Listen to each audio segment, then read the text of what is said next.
students, this is Shimi from Don Bosco Campus Vision. We are dealing with module number 4, that is index number.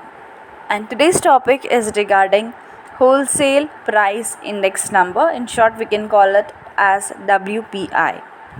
Wholesale price index deals with construction of an index number which can measure the changes in wholesale prices. Wholesale പ്രൈസസിൻ്റെ ഒരു change കണ്ടുപിടിക്കാൻ വേണ്ടിയിട്ട് find ചെയ്യാൻ വേണ്ടിയിട്ടാണ് we are using WPI or wholesale price index. Now what is this wholesale price?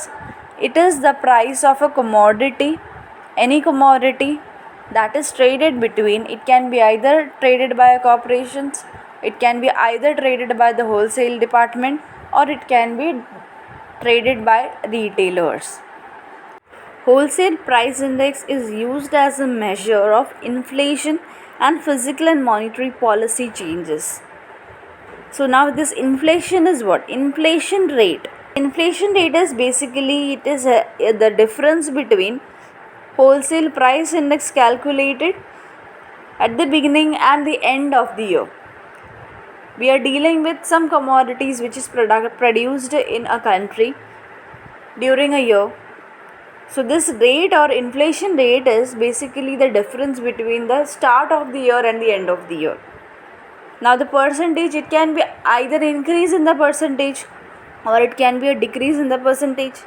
So we can say that the percentage increase in WPI over a year, this gives the rate of inflation of that year. Indian wholesale price index was first published in the year 1902 and was used by the policymakers. The wholesale price index or WPI is based on the wholesale price of relevant commodities, and these commodities are chosen on the basis of their importance in the particular region. That's all about wholesale price index. Now let's see the features of wholesale price index. The first feature is wholesale price index or WPI is the index of commodities traded in bulk. Second, WPI are the prices of commodities traded between corporations and between wholesalers and retailers. Third, it measures the inflation rate in the economy. Fourth is the physical and monetary policies are influenced by WPI.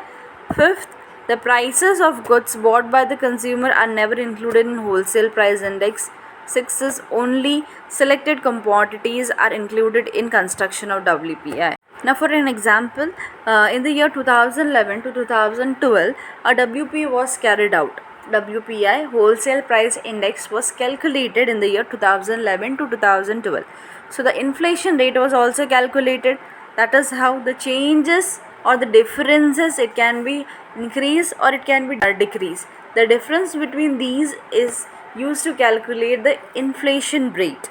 Now in the particular year 2011 to 12, the number of commodities which were calculated or sent for WPI was about 675 items only. So only these many commodities, that's what we said, that only few relevant commodities are sent for WPI. So now we are going to see the methods used for computing WPI. The first method is Laspeyres formula.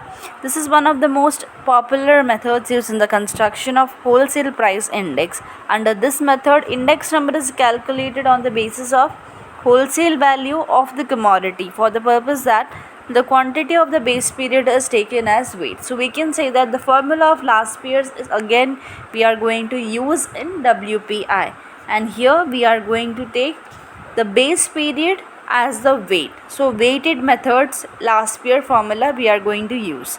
The second method's name is 10-day price index. So here, as the name says, what is the importance of 10-day?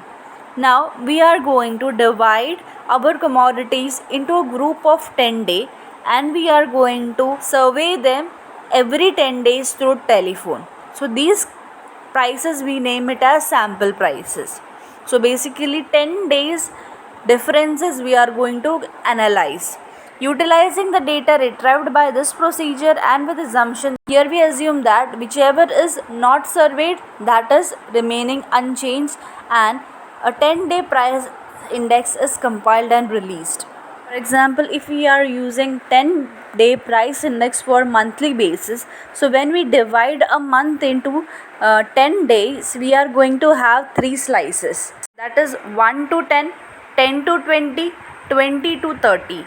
So these are our 3 groups which include 10-day sample prices. So we have 3 samples. Now these samples will be surveyed and it will be released, and whichever is not surveyed, those sample prices will be considered as unchanged. This is all about wholesale price index or WPI. We have no problems or no practical problems on this. Now for home assignment, you need to write down the points of wholesale price index, features of wholesale price index and methods from your textbook. Thank you, students.